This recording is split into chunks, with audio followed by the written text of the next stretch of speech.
The honourable member who's spoken said that Brexit is worth, if Brexit's worth doing, it's worth doing well. I absolutely agree, Mr. Speaker, and I absolutely agree that that's what people in the country want to see, Brexit being done well. Brexit being done well means leaving the European Union and leaving it properly, getting out of the single market, not being in the customs union. If we stay in either of those, we're not really leaving the EU. Now, the Lord's Amendment, I really just want to say a few words why I want to very clearly urge this House to send Amendment 19 back to the House of Lords. I spent a very, I was going to say interesting, but not particularly interesting, even a few hours reading right through the entire House of Lords debate. I'm sure most of the colleagues have here. And I regret very much that many of the leading Lords made it very clear that they wanted to stop Brexit.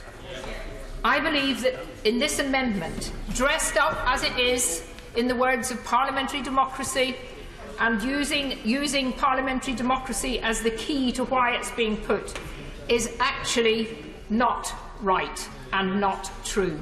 And if that means being disingenuous, if that is the word we have to use, I will say it is disingenuous. I'd like to say a probably stronger word, but I will give way to my... Right on, lady, for giving way. And also, did she note in the Honourable Gentleman for Twickenham's speech, he talked about the rights of the Parliament. He didn't talk about the duties of the Parliament. And the duty of this Parliament is to implement the wishes of the British people. I agree with the honourable member, and I also think that the Lord's Amendment, the people of this country will see through it. They will see that this is really... no, I won't. This is really about actually trying to go back on Brexit.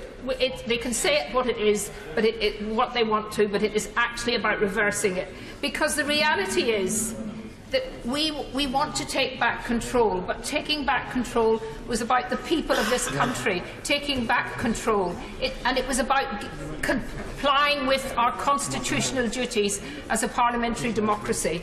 And that means, and I just find it absolutely amazing that anyone would think that the European Union Commission, that we've seen trying to be as negative as possible, as difficult as possible, that they would really think that once we start negotiating, knowing that if at the end of the day we are going to, whatever deal it is, and if we don't manage to get a very good deal, we say no, that then we would be sending it back to renegotiate.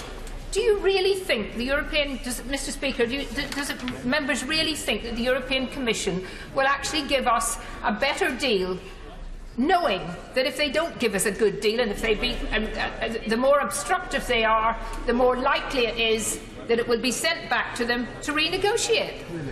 The reality is the European Union Commission do not want us to leave. They do not want to give us a good deal. They want to punish us.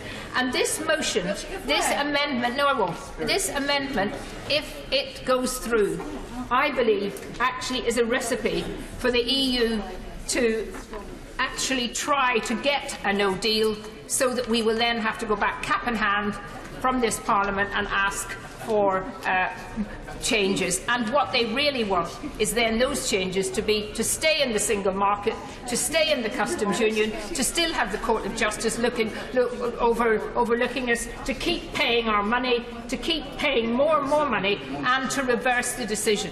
So, Mr. Speaker, I think whatever is said today, this is really about whether we believe that we give the people the right to have their say. We said it in a letter that went to everyone, costing a huge amount of money. This is your decision. The government will implement what you decide. I will give way to the right honourable member. The honourable lady for giving way. And would she also reflect on the fact that, in addition to the referendum, at the last general election last year, both parties stood on the ticket of leaving the customs union, ending freedom of movement, repatriating our laws? It was quite unequivocal on both parties, and that result needs to be respected. I think the honourable member is very right that all the manifestos talked about honouring Brexit and by leaving the customs union and the single market. Labour put it in a slightly different way, a slightly more nuanced way, but that's what they were people, particularly in Leave areas, that are going round and telling people in Labour that we would be leaving the single market and the customs union. So I really just want to say finally then that this is for me a very, very important vote today. This is, as someone else has said, it's absolutely crucial that we do not allow the Lord's amendment to be carried. And I believe that today we have to make a decision. We either support those 17.5 million people who decided and voted to leave, or we are actually going to say that we're going to be allowing people who really want to stop Brexit by using different procedural mechanisms, by using legal challenges, legal words to put this in doubt. And I'm confident that at the end of it we will not decide to allow the Lords, the unelected Lords, full of ex-EU commissioners, full of people who are being funded by the European Union, to actually decide what we're going to do. Thank you, Mr.